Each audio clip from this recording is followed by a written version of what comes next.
안녕하세요, 기계자동차 학생 여러분.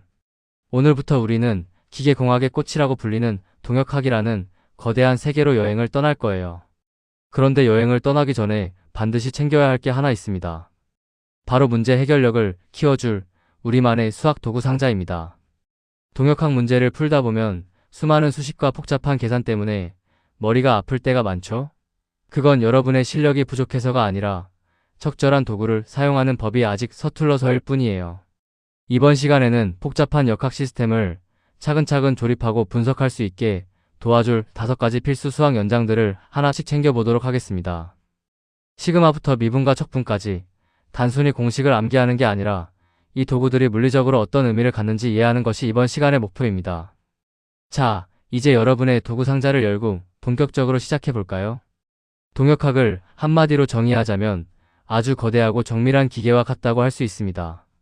우리가 다루게 될 대상은 단순히 정지해 있는 물체가 아니라 시간에 따라 위치가 변하고 회전하며 힘을 주고받는 역동적인 시스템이죠. 수많은 수식이 쏟아지고 3차원 공간에서의 복잡한 운동이 등장하는 이 거대한 기계를 맨손으로 조립하려고 하면 당연히 힘들 수밖에 없어요. 그래서 우리에게는 확실한 수학적 장비가 필요합니다. 건조하게 공식만 달달 외우는 방식은 이제 그만두셔도 좋습니다. 우리가 공부할 수학 도구들은 여러분에게 물리적인 직관을 심어줄 거예요. 어떤 힘이 작용할 때 물체가 어떻게 움직일지 머릿속으로 그려낼 수 있게 해주는 든든한 가이드가 되어줄 것입니다. 여러분만의 도구 상자에 들어있는 장비들이 실제 현장에서 어떻게 쓰이는지 알게 되면 동역학이 훨씬 더 재미있게 느껴질 거예요. 준비되셨나요? 우리가 챙겨야 할 5가지 장비를 미리 살펴볼까요? 첫 번째는 세상을 측정하는 기본 단위인 물리량 기초입니다. 스칼라와 벡터의 차이를 명확히 아는 것부터 시작하죠. 두 번째는 공간의 벡터 조립이에요.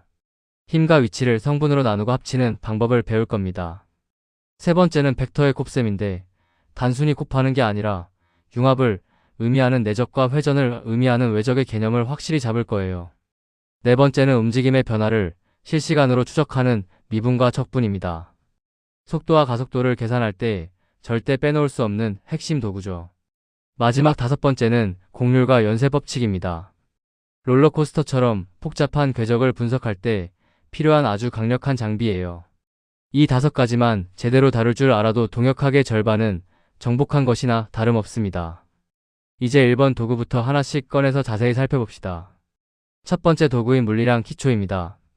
우리가 물리 현상을 설명할 때 가장 먼저 하는 일이 무엇일까요? 바로 측정입니다. 그런데 이 측정 값들은 성격에 따라 크게 2가지로 나뉩니다. 어떤 양은 숫자와 단위만으로도 충분히 설명이 되지만 어떤 양은 반드시 방향까지 말해줘야 정확한 의미가 전달되거든요. 예를 들어 여러분의 몸무게가 70kg이라고 할 때는 방향이 중요하지 않죠?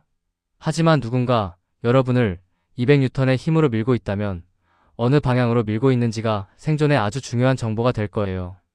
이처럼 크기만 있는 양과 방향까지 포함된 양을 구분하는 능력이 동역학의 첫걸음입니다. 우리가 무심코 사용하는 숫자 뒤에 숨겨진 물리적 의미를 파악하는 훈련을 지금부터 시작해 보겠습니다. 조금 더 자세히 들어가 볼까요? 먼저 스칼라량은 크기와 단위만으로 표현되는 물리량입니다.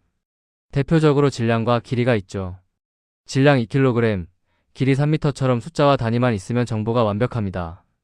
반면에 벡터량은 크기와 단위에 더해 방향이 반드시 필요해요. 힘이나 속도가 대표적입니다. 화면을 보시면 500N이라는 힘의 크기와 함께 화살표로 방향이 표시되어 있죠.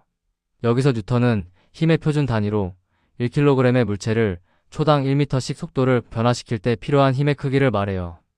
동역학에서는 물체가 어디로 힘을 받고 어디로 움직이는지가 핵심이기 때문에 앞으로 우리는 이 벡터라는 친구와 아주 친하게 지내야 합니다. 단순히 숫자 500이 아니라 어느 방향으로 500인지를 항상 생각하는 습관을 가져야 해요. 이제 이 물리량들이 서로 어떻게 관계를 맺는지 알아볼게요. 첫째는 스칼라 길이의 법칙입니다. 밀도는 질량을 최적으로 나눈 것과 같은데 여기엔 방향이 없죠. 둘째는 혼합 법칙이에요. 그 유명한 뉴턴의 제2법칙, 힘은 질량의 가속도를 곱한 것과 같다는 식입니다. 여기서 질량은 스칼라이지만 힘과 가속도는 벡터예요. 즉, 스칼라와 벡터가 만나서 새로운 벡터를 만드는 구조죠. 가속도의 방향이 곧 힘의 방향이 된다는 중요한 사실을 알려줍니다. 마지막은 벡터끼리의 법칙인 모멘트입니다. 모멘트는 위치 벡터와 힘 벡터를 외적이라는 방식으로 곱해서 구합니다. 위치와 힘의 방향에 따라 회전하는 효과가 달라지기 때문에 모두 벡터로 다뤄야 하죠. 이처럼 우리가 배우는 공식들은 단순히 문자의 나열이 아니라 스칼라와 벡터가 정교하게 맞물려 있는 약속입니다. 벡터를 종이 위에 어떻게 그릴까요? 보통 화살표로 표현하는데 시작하는 점인 시점과 끝나는 점인 종점이 있습니다. 화살표의 길이는 크기를 나타내고 머리 방향은 말 그대로 방향을 뜻하죠. 여기서 아주 중요한 개념이 나옵니다. 바로 상등, 즉 두 벡터가 언제 같다고 말할 수 있느냐 하는 거예요. 결론부터 말씀드리면 크기와 방향이 모두 같으면 시점의 위치가 어디든 상관없이 같은 벡터입니다. 화면의 어를 보세요. 위치는 다르지만 길이는 같고 기울어진 각도도 똑같죠? 그럼 두 벡터는 똑같은 녀석들입니다. 하지만 B처럼 길이는 같은데 방향이 다르거나 C처럼 방향은 같은데 길이가 다르면 절대 같은 벡터라고 할 수 없어요. 동역학 문제를 풀 때 벡터를 자유롭게 평행 이동시켜서 계산할 수 있는 이유가 바로 이 상등 조건 덕분입니다. 두 번째 도구 상자를 열어보겠습니다. 주제는 공간의 벡터 조립이에요. 우리가 사는 세상은 3차원이기 때문에 평면을 넘어 공간에서 벡터를 다룰 줄 알아야 합니다. 이 도구는 복잡하게 얽힌 힘들을 성분별로 쪼개서 분석하거나 흩어진 힘들을 하나로 합쳐서 전체적인 효과를 파악할 때 사용해요. 또한 물체가 이동한 거리나 힘의 크기를 정확한 수치로 계산하는 방법도 포함됩니다. 마치 레고 블록을 조립하듯이 벡터를 자유자재로 다루는 법을 배운다고 생각하시면 돼요. 이 과정을 마스터하면 아무리 복잡한 3차원 운동 문제라도 두렵지 않게 될 겁니다. 자, 좌표계라는 무대 위로 벡터를 불러와 볼까요? 벡터를 숫자로 표현하려면 좌표계가 필요합니다. 3차원 직각좌표계에서 벡터 B의 성분을 어떻게 구할까요? 아주 간단합니다. 종점의 좌표에서 시점의 좌표를 각각 빼주면 돼요. X 성분은 x2-x1, Y 성분은 y2-y1, Z 성분은 z2-z1이 됩니다. 이렇게 구한 세 숫자를 대괄호 안에 세로로 나열하면 벡터 B의 성분 표시가 완성되죠. 그럼 이 벡터의 전체 길이는 어떻게 잴까요? 우리가 중학교 때 배운 피타고라스 정리를 공간으로 확장하면 됩니다. 벡터 B의 크기는 각 성분을 제곱해서 모두 더한 뒤 전체의 루트를 씌워준 값과 같습니다. 이 크기는 물리적으로 힘의 색이나 이동 거리를 의미하게 되죠. 이제 우리는 화살표라는 그림을 숫자라는 정밀한 데이터로 바꿀 수 있게 되었습니다. 여러 개의 힘이 한 물체에 작용할 때 이를 하나로 합치는 방법은 두 가지 시선으로 볼 수 있습니다. 첫째는 기하학적 방법이에요. 한 벡터의 머리에 다른 벡터의 꼬리를 잇는 삼각형법 혹은 두 벡터의 시점을 맞춰서 평행사 변형을 그리는 평행사 변형법이 있죠. 결과적으로 대각선 방향의 화살표인 벡터 D가 합력이 됩니다. 둘째는 대수적인 성질을 이용하는 거예요. 벡터의 덧셈은 순서를 바꿔서 더해도 결과가 같은 교환 법칙이 성립합니다. A 더하기 B는 P 더하기 A와 같다는 뜻이죠. 또한 3개 이상의 벡터를 더할 때 어떤 것을 먼저 더해도 상관없는 결합 법칙도 성립해요. A와 B를 먼저 더하고 C를 더하나 B와 C를 먼저 더하고 A를 더하나 결과는 똑같습니다. 이 성질들 덕분에 우리는 복잡한 힘들을 우리 입맛에 맞게 순서를 바꿔가며 편하게 계산할 수 있습니다. 실제 문제에서는 어떻게 적용할까요? 도르래에 작용하는 두 힘의 합력을 구하는 상황을 가정해 봅시다. 벡터를 꼬리에 꼬리를 무는 식으로 배치하면 삼각형이 만들어지죠. 이때 우리가 알고 싶은 합력 R의 크기는 코사인 법칙을 사용해 구할 수 있습니다. 식을 보면 R은 루트 안에서 R1의 제곱 더하기 R2의 제곱 마이너스 2 곱하기 R1 곱하기 R2의 두 벡터가 이루는 사이각의 코사인 값을 곱한 것과 같습니다. 여기서 사이각은 180도에서 원래 두 힘 사이의 각도 알파를 뺀 값이 되죠. 방향이 궁금하다면 사인 법칙을 쓰면 돼요. 사인 베타분의 R2는 사인 180도 마이너스 알파분의 R과 같다는 식을 이용해 합력이 기울어진 각도 베타를 찾아낼 수 있습니다. 이처럼 기하학적인 도구들은 복잡한 상황을 단순한 삼각형 계산 문제로 바꿔주는 마법을 부려줍니다. 도형을 그리는 게 번거롭다면 좌표계 법을 추천합니다. 여기서는 방향을 알려주는 길잡이인 단위 벡터 i와 j를 활용해요. i는 x축 방향, j는 y축 방향을 뜻합니다. 모든 벡터를 이 두 방향의 성분으로 쪼개는 거죠. 예를 들어 힘 R2는 x 방향으로 마이너스 R2 코사인 30도 y 방향으로 마이너스 R2 사인 30도의 크기를 가집니다. 이렇게 모든 힘을 성분별로 다 구했다면 이제 같은 방향끼리 그냥 숫자를 더하듯 합치면 끝이에요. 최종적인 합력 R의 크기는 각 성분의 합을 제곱해서 더한 뒤 루트를 씌우는 피타고라스 정리로 구하고 방향은 탄젠트 값을 이용해 도출합니다. 놀랍게도 삼각형법으로 구한 결과와 완벽히 일치하죠. 상황에 따라 더 편한 도구를 선택해서 사용하시면 됩니다.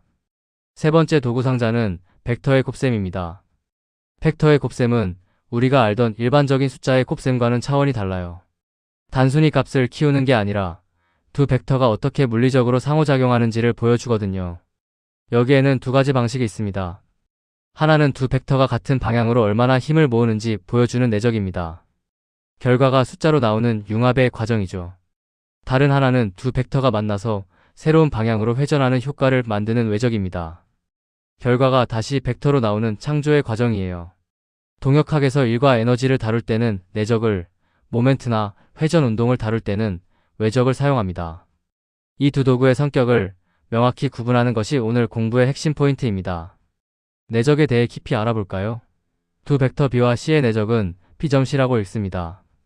정의를 보면 벡터 B의 크기와 벡터 C의 크기를 곱한 뒤 그 사이 각도의 코사인 값을 한 번 더 곱해줍니다. 결과는 방향이 없는 스칼라 값이 나오죠. 좌표 성분으로 계산할 때는 더 쉽습니다. 같은 성분끼리 곱해서 모두 더하기만 하면 돼요. X 성분끼리, Y 성분끼리, Z 성분끼리 곱해서 합치는 거죠. 여기서 재미있는 점은 사이각 알파에 따라 부호가 결정된다는 거예요. 두 벡터가 예각이면 플러스, 서로 수직이면 코사인 90도가 0이라서 내적값도 0이 됩니다. 둔각이면 마이너스가 나오죠. 즉, 내적은 한 벡터가 다른 벡터 방향으로 얼마나 기여하고 있는지를 측정하는 척도라고 이해하시면 됩니다. 내적이 실제 물리에서 어떻게 쓰이는지 볼까요? 가장 대표적인 예가 힘이 한 일입니다. 여러분이 물체를 비스듬하게 잡아당기며 이동시킬 때 가해준 힘 전체가 물체를 움직이는 데 쓰이는 건 아니에요. 이동 방향인 R, 벡터와 평행한 성분만이 실제로 일을 하죠. 그래서 인류는 힘 F와 변이 R의 내적으로 구합니다. 수식으로는 힘의 크기와 이동거리, 그리고 그 사이 각도의 코사인 값을 곱한 것과 같죠. 만약 힘을 이동 방향과 수직으로 준다면 코사인 90도는 0이므로 한 일은 전혀 없게 됩니다. 이처럼 내적은 복잡한 물리 현상에서 유효한 성분만을 골라내어 에너지가 얼마나 전달되었는지 계산하게 해주는 아주 영리한 도구입니다. 이번에는 외적을 꺼내 봅시다. 두 벡터 B와 C의 외적은 B 크로스 C라고 읽어요. 내적과 가장 큰 차이점은 결과가 새로운 벡터로 나온다는 겁니다. 외적 벡터 D의 크기는 두 벡터 B와 C의 크기를 곱한 뒤 사익각의 사인값을 곱해줍니다. 이건 기하학적으로 두 벡터가 만드는 평행사 변형의 면적과 정확히 일치해요. 그럼 방향은 어디일까요? 두 벡터 B와 C가 이루는 평면의 수직인 방향입니다. 즉, 외적은 기존의 두 벡터가 살던 세상을 넘어 새로운 차원으로 확장되는 느낌을 줍니다. 면적이 클수록, 즉 두 벡터가 서로 수직에 가까울수록 외적의 결과물인 벡터 D는 더 길어지게 되죠. 회전의 중심축을 찾거나 힘의 모멘트를 구할 때 이 성질을 아주 유용하게 사용합니다. 외적에서 가장 조심해야 할 건 방향입니다. 여기서 우리는 오른손 법칙을 사용해요. 첫 번째 벡터 B 방향으로 내 손가락을 펴고 두 번째 벡터 C 방향으로 감아쥐었을 때 엄지손가락이 가리키는 방향이 바로 외적의 방향입니다. 그래서 외적은 순서가 생명이에요. B 크로스 C와 C 크로스 B는 크기는 같지만 방향이 정반대입니다. 즉, 교환 법칙이 성립하지 않고 대신 마이너스가 붙는 반 교환성을 가집니다. 단위 벡터끼리의 곱에서도 이 규칙이 적용되는데 I 크로스 J는 K, J 크로스 K는 I처럼 시계 방향으로 순환하면 플러스가 나오지만 반대로 곱하면 마이너스가 붙어요. 나사를 조일 때 어느 방향으로 돌려야 들어가는지 생각하면 이해하기 쉬울 거예요. 방향 하나로 결과가 완전히 달라지니 항상 주의해야 합니다. 복잡한 성분을 가진 벡터들의 외적은 어떻게 계산할까요? 이때는 행렬식이라는 도구를 빌려옵니다. 맨 윗줄에 I, J, K를 쓰고 아래에 두 벡터의 성분을 차례로 적은 뒤 손가락으로 가려가며 작은 행렬식들을 계산하면 성분별 외적값을 얻을 수 있어요. 식은 길어 보이지만 규칙만 알면 단순 계산입니다. 이 계산이 동역학에서 빛을 발하는 순간이 바로 원운동 분석이에요. 물체의 접선 속도 V는 회전축 방향의 각속도 오메가와 물체의 위치 벡터 아래 외적으로 구합니다. 회전하는 축과 반지름만 알면 물체가 어느 방향으로 얼마나 빠르게 튀어나갈지 정확히 예측할 수 있는 거죠. 외적은 회전하는 모든 시스템을 이해하는 핵심 열쇠입니다. 드디어 네 번째 도구 상자입니다. 바로 미분과 적분이에요. 동역학에서 가장 많이 보게 될 단어는 아마 변화일 겁니다. 시간이 흐름에 따라 위치가 변하고 속도가 변하고 힘이 변하죠. 이 찰나의 변화를 정밀하게 포착해주는 장비가 바로 미분입니다. 반대로 아주 작은 변화들을 차곡차곡 쌓아서 전체적인 결과를 보여주는 장비가 적분이죠. 이 도구들을 우리는 움직임 추적기라고 부를 겁니다. 단순히 수학 문제지에 나오는 계산이 아니라 달리는 자동차의 속도계나 궤도를 그리는 미사일의 궤적 속에 숨어있는 물리적 엔진을 만지는 과정이라고 생각하세요. 이제 정적인 숫자들의 세계에서 벗어나 역동적으로 변화하는 실전의 세계로 들어가 보겠습니다. 본격적인 벡터 미분 전에 기본기를 살짝 점검해 볼까요? 동역학에서는 표기법이 아주 중요해요. 위치 x에 대해 미분할 때는 프라임 기호를 쓰지만 시간 t에 대해 미분할 때는 문자 위에 점을 찍는 닷 표기법을 주로 사용합니다. 점이 하나면 속도, 두 개면 가속도를 뜻하죠. 주요 법칙들도 다시 떠올려 보세요. 두 함수가 곱해져 있을 때 미분하는 곱의 법칙, 분수 형태를 미분하는 몫의 법칙은 필수입니다. 척분에서는 x의 n제곱을 적분하면 차수가 하나 높아지고 n 플러스 1분의 1로 나누는 기본 공식과 복잡한 곱의 형태를 푸는 부분적분법을 자주 쓰게 될 거예요. 이 기초 체력이 튼튼해야 벡터라는 더 큰 짐을 지고도 흔들리지 않고 계산을 끝까지 마칠 수 있습니다. 이제 벡터를 미분해 봅시다. 벡터 함수 ut를 시간으로 미분한다는 건 무슨 의미일까요?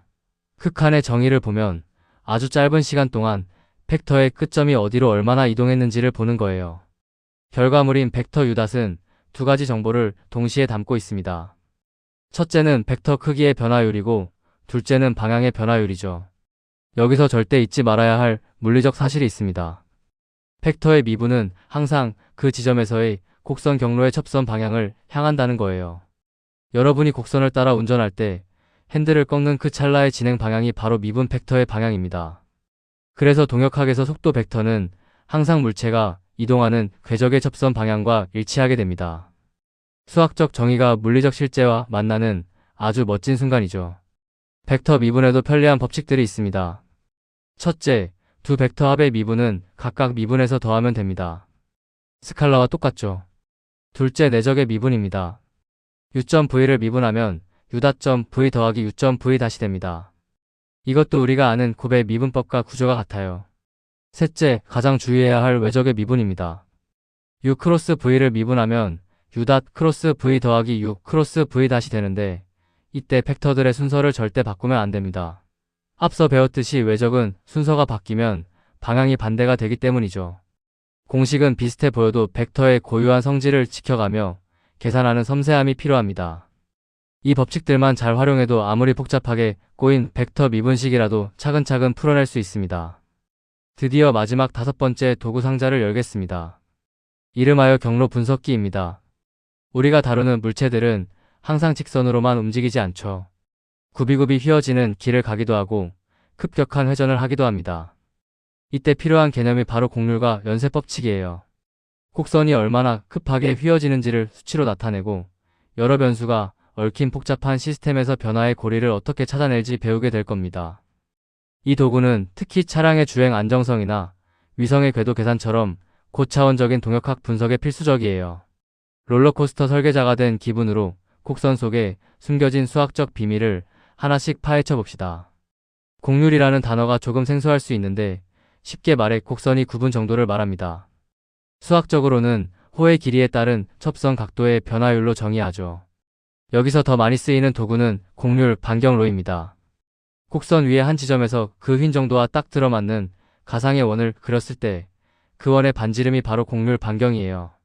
길의 커브가 완만하면 가상의 원이 아주 커져서 곡률 반경도 커지겠죠? 반대로 급커브일수록 원은 작아지고 곡률 반경로의 값도 작아집니다. 동역학에서는 이 곡률 반경을 알아야 물체가 받는 원심력을 계산할 수 있어요. 굽은 길을 달리는 자동차가 밖으로 튕겨나가지 않으려면 이 로라는 숫자를 정확히 파악하는 게 생명과도 직결된 중요한 작업입니다. 그럼 이 곡률 반경 롤을 어떻게 계산할까요?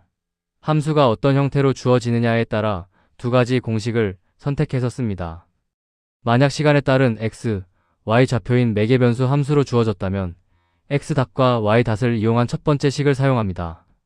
x.제곱 더하기 y.제곱의 전체 2분의 3제곱을 분자로 하고 분모에는 x.y2-y.x2을 넣어주죠. 반대로 일반적인 y는 px 형태의 스칼라 함수라면 두 번째 식을 씁니다. 1 더하기 미분값의 제곱을 한 뒤 전체 2분의 3제곱을 하고 이를 이게 미분값으로 나눠주는 식이죠. 공식이 조금 복잡해 보여도 결국 1차 미분과 2차 미분만 할 줄 알면 대입만으로 답이 나오는 아주 정직한 계산기입니다. 간단한 실전 예제로 공식을 익혀볼까요? y는 0.25x제곱이라는 포물선이 있습니다. x가 2인 지점에서의 곡률 반경은 얼마일까요? 1단계 한번 미분하면 y'은 0.5x이고 x에 1을 넣으면 1이 됩니다. 2단계 한 번 더 미분하면 y2'은 0.5라는 상수가 나오죠. 이제 공식에 넣어볼게요. 분자는 1 더하기 1의 제곱에 2분의 3제곱을 하니까 루트 8, 즉 2루트 2가 됩니다. 이걸 분모인 0.5로 나누면 최종 결과는 4루트 2, 약 5.66m가 나오네요. 이 말은 이 포물선의 x는 이 지점에 반지름이 5.66m인 원이 딱 붙어있다는 뜻입니다. 이제 곡선 위에 어느 지점이라도 여러분은 그 휜 정도를 숫자로 완벽하게 설명할 수 있게 되었습니다. 마지막 장비는 연쇄법칙입니다. 동역학 시스템은 여러 변수가 복잡하게 얽혀 있어요. 예를 들어 어떤 물리량 Q가 위치 X, Y, Z에 따라 변하는데 그 위치들이 또 시간에 따라 변하는 상황이죠. 이때 시간에 대한 Q의 변화율을 구하려면 어떻게 해야 할까요? 바로 연쇄법칙이라는 연결고리를 따라가면 됩니다. Q를 각 위치 변수로 편미분한 값에 각 위치의 시간에 대한 변화율을 곱해서 모두 더해주는 거예요. 수식으로는 dq/dt는 라운드 q 라운드 x 곱하기 dx dt 이런 식으로 이어지죠. 이건 마치 도미노와 같아요. 시간이 변하면 위치가 변하고 위치가 변하면 결국 최종 물리량이 변하는 그 흐름을 수학적으로 추적하는 겁니다. 이 법칙만 있으면 아무리 깊게 숨겨진 변화라도 끝까지 찾아낼 수 있습니다. 조금 더 확장해 볼까요? 이제는 변수들이 그물처럼 얽힌 다변수 매개변수 상황입니다. q는 x, y의 함수이고 x와 y는 다시 u, v의 함수일 때 u에 대한 q의 편미분을 구해봅시다. 방법은 똑같아요. u로 가는 모든 경로를 찾아서 각 단계의 편미분 값들을 곱하고 마지막에 다 더해주면 됩니다. q에서 x를 거쳐 u로 가는 길, 그리고 q에서 y를 거쳐 u로 가는 길, 이 두 경로의 기여도를 합치는 거죠. 동역학에서는 좌표계를 변환하거나 복잡한 기하학적 구속 조건을 다룰 때 이런 계산을 자주 하게 됩니다. 처음엔 복잡해 보여도 이 경로 따라가기 원칙만 기억하면 길을 잃지 않을 거예요. 모든 변화는 결국 연결되어 있다는 사실, 그것이 연쇄법칙이 우리에게 주는 교훈입니다. 축하합니다. 여러분의 동역학 도구 상자가 드디어 완성되었습니다. 한번 복습해 볼까요? 우리는 단순히 크기만 있는 스칼라를 넘어 방향이 포함된 벡터를 조립하는 법을 배웠습니다. 내적과 외적이라는 강력한 도구로 힘과 회전의 의미를 융합하는 법도 익혔죠. 미적분이라는 추적기를 통해 실시간으로 변하는 움직임을 포착할 수 있게 되었고, 곡률과 연쇄법칙으로 복잡한 궤적과 얽힌 변수들 사이의 비밀도 풀어냈습니다. 이제 여러분 손에는 동역학이라는 거대한 기계를 분해하고 다시 조립할 수 있는 완벽한 연장들이 들려 있습니다. 이 도구들은 여러분이 앞으로 마주할 수많은 어려운 문제들로부터 여러분을 지켜줄 든든한 방패이자 강력한 무기가 되어줄 것입니다. 동역학은 눈으로 구경하는 학문이 아니라 직접 손으로 푸는 학문입니다. 아무리 좋은 도구를 가졌어도 상자 안에만 넣어두면 아무 소용이 없겠죠? 이제 남은 것은 이 도구들을 하나씩 꺼내어 거친 현장으로 나가는 것입니다. 백지 위에 수식을 적어 내려가며 수많은 문제와 직접 부딪혀 보세요. 처음엔 계산이 꼬이고 도구가 손에 익지 않아 힘들 수도 있습니다. 하지만 포기하지 마세요. 직접 손으로 풀며 얻은 감각만이 여러분을 진짜 전문가로 만들어줄 겁니다. 수학적 장비들은 이미 여러분 곁에 있습니다. 이제 자신감을 가지고 여러분만의 거침없는 동역학 여정을 시작해보세요. 제가 항상 여러분의 도전을 응원하겠습니다. 자, 그럼 다음 강의에서 실제 문제들과 함께 다시 만나요. 수고하셨습니다.